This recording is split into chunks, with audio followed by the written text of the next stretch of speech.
third, I am for the petitioner. I am praying for 2 weeks extension. Extension means? 2 weeks extension. What does extension mean? Adjourn today. Adjournment and extension is not the same thing.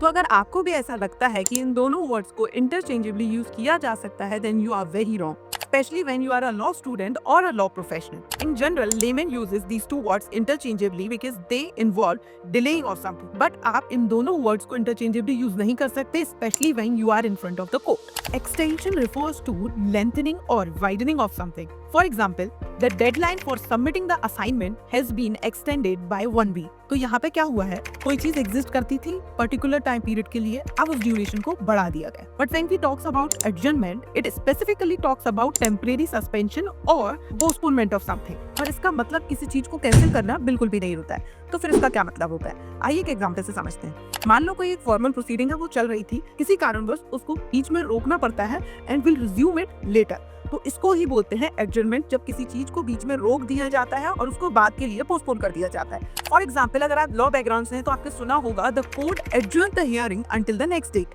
मतलब क्या है कि जो hearing चल रही थी इसको यहाँ पे रोका जाता है और नेक्स्ट डेट के लिए पोस्टपोन किया जाता है. So now the difference between extension and adjournment is clear.